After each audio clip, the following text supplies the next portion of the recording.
This is BBC News. I'm Jane Hill. The headlines at 5. Boris Johnson apologises after the report into parties at Downing Street during lockdowns finds failures of leadership and of judgment. The report by the senior civil servant Sue Gray includes new pictures of events at Downing Street. It says some of them shouldn't have been allowed to happen or develop as they did. She's identified a number of failings, some official, some political, and some that I accept are entirely my own, for which I take full responsibility. This report will stand as a monument to the hubris and the arrogance of a government that believed it was one rule for them and another rule for everyone else. Well, Boris Johnson is resisting calls to resign. He will shortly address MPs from his party in Parliament.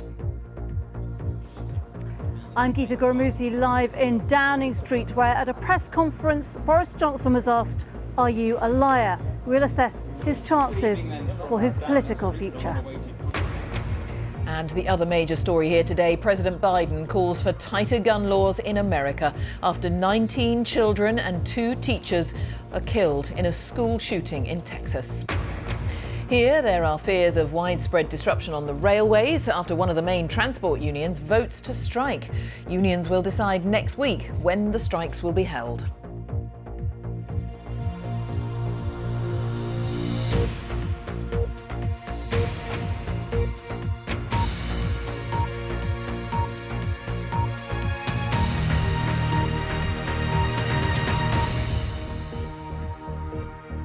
Hello, good afternoon. Boris Johnson says he has been humbled by the official report which found serious failures of leadership and judgment in Downing Street about parties held there during the COVID lockdowns. The senior civil servant Sue Gray delivered her report this morning with the conclusion that what took place at many of these gatherings were not in line with COVID guidance at the time. In a common statement, the Prime Minister apologised but insisted he hadn't misled Parliament about whether regulations had been broken. Well, let's go straight back to my colleague Geeta Murthy, who is in Downing Street today. Geeta. Hi there, Jane. Thank you. Let's just run through what the report sets out in a little bit more detail for you. Well, the top civil servant, Sue Gray, has concluded there were failures of leadership and judgment in Number 10 and the Cabinet Office. She says many of the events that she looked into should not have been allowed to happen. Senior leaders, both political and official, must bear responsibility for the culture within Downing Street, she says. And the report shows that Martin Reynolds, a key aide to the Prime Minister, was warned of comms risks around some events, and he referenced getting away with drinks in a message to a special advisor. It also highlighted the excessive alcohol consumption, with one person being sick and a minor altercation occurring between 2 people. Sue Gray also says there were multiple examples of a lack of respect being shown and poor treatment of security and cleaning staff at Number 10.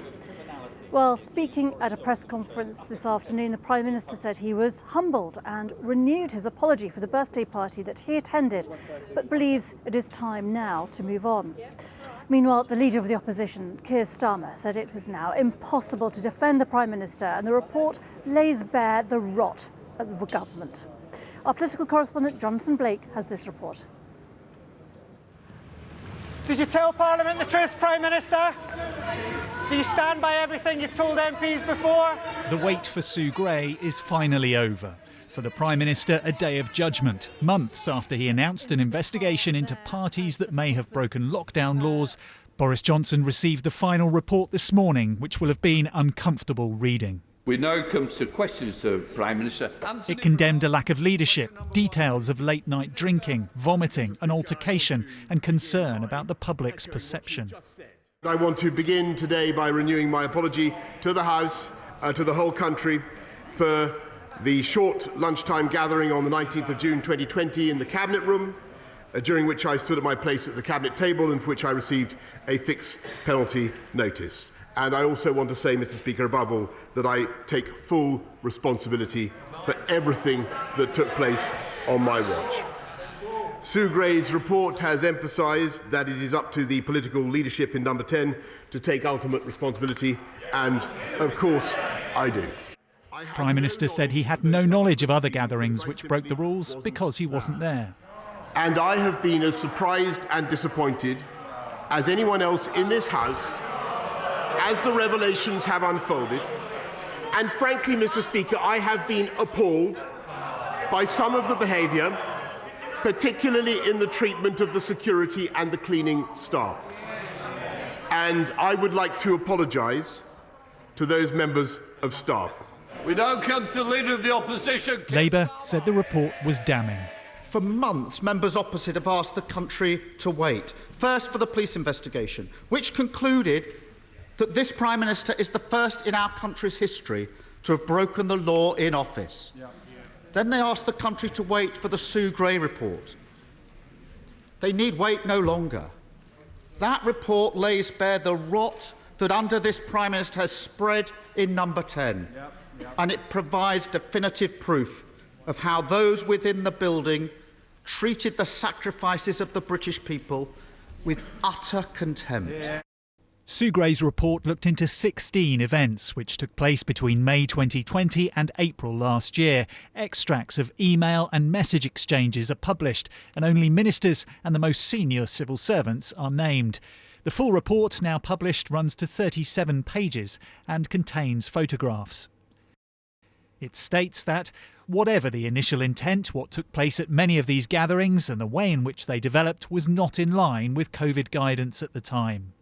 Some of the more junior civil servants believed their involvement in some of the events was permitted, given the attendance of senior leaders, Sue Gray says, and that the senior leadership at the centre, both political and official, must bear responsibility for this culture. She also found that some staff had witnessed or been subjected to behaviours at work which they had felt concerned about, but at times felt unable to raise properly, and was made aware of multiple examples of a lack of respect and poor treatment of security and cleaning staff. In conclusion, the report says many will be dismayed that behaviour of this kind took place on this scale at the heart of government. The public have a right to expect the very highest standards of behaviour in such places, Sue Gray says, and clearly what happened fell well short of this. The most senior official in government, the Cabinet Secretary Simon Case, one of the few named in the report, is not expected to resign or be sacked. Sue Gray's report gives an official account of what happened behind the doors of Downing Street while the public lived under COVID restrictions. With it comes a difficult day for Boris Johnson, his political fate, in part, resting on its findings. Jonathan Blake, BBC News. Well, I'm joined now by the Shadow Health Secretary, Wes Streeting. Thanks very much for joining us today. The Prime Minister's got away with it, hasn't he? His colleagues in the Tory party haven't so far come out publicly against him. Well, I fear you're